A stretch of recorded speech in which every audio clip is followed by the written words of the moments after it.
મળશું મેળે ખેડે અને આપણ મળશું એ કોક દી ગામ ગીએ એ આપણ મળશું નૈયા માનવી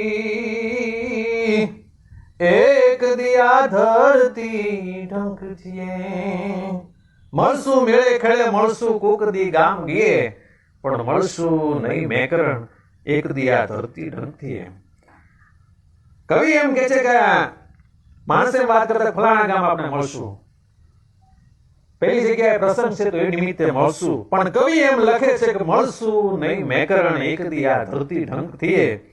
જે દિવસે આ શરીર રૂપી માટી છે ને, જે દિવસે આ ધરતી રૂપી માટીમાં મળી જશે પછી હું તમે નહીં મળી શકીએ. બા મૂછું મરડતા મહીપતિ કાંઈક ગજબ હતા ગંભીર, પણ મરદ મુશાળાના શરીર અમે એકદી મહાણી જોયા મેકરણ.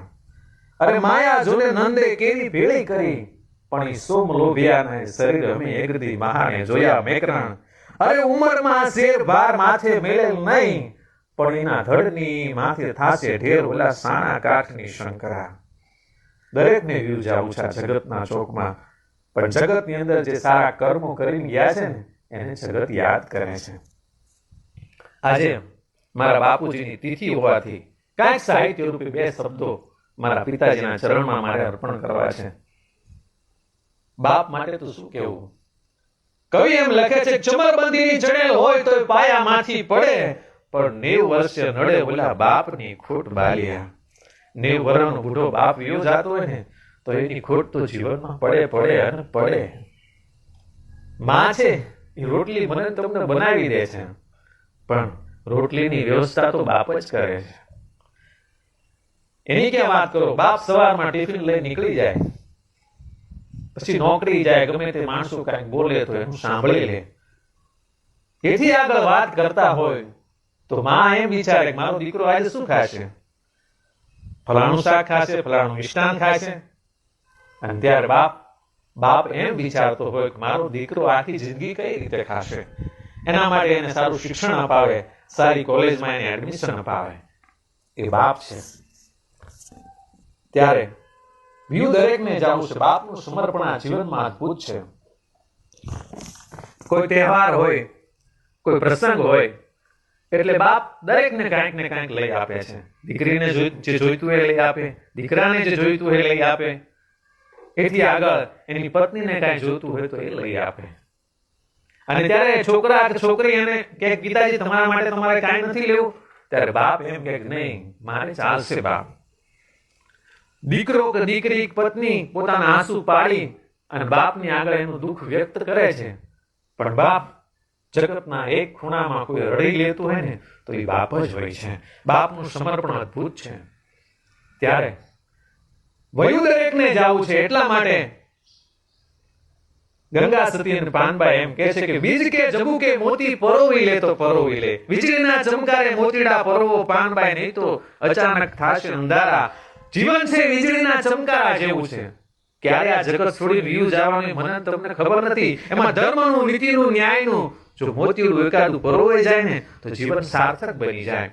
સતી તોરલ તો એટલે જાડેજાને કહે છે ને કે ઘડી ઘડી પલર્યો ને મોરી સાથ જાડેજા, એ જે ઘડી પલર્યો ને મોરી સાથ, એવી કરી લે એ ભલાયું થોડા જીવડા રે જી. ઘડી પલર્યો ને મોરી સાથ જાડેજા, કરી લે ભલાયું થોડા જીવડા. જીવ તો બાપ જીવન બહુ થોડું છે, ક્ષણિક છે, ખબર નથી. પાણીના પરપોટા જેવું છે, ક્યારે ફૂટી જશે મને તમને કાંઈ ખબર નથી.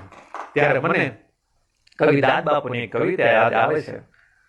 એ કાળની આ ઘંટીયું ફરતી એ બ્રહ્માના યુગ એમાં ભરડાય.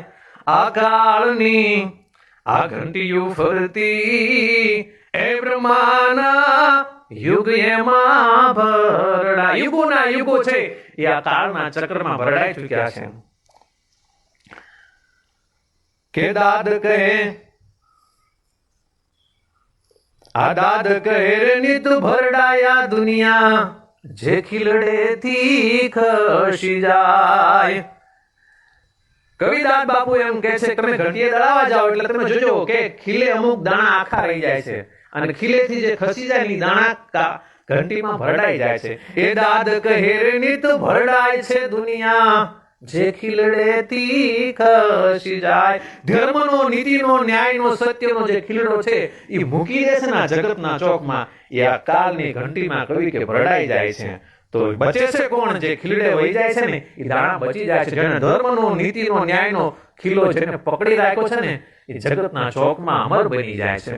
એ દાદ કહેરે નિત ભરણાયા દુનિયા, જે ખીલડેથી ખસી જાય. પણ અમર નામના એની જગતમાં એ જેને સત ધર્મ સમજાય કાળની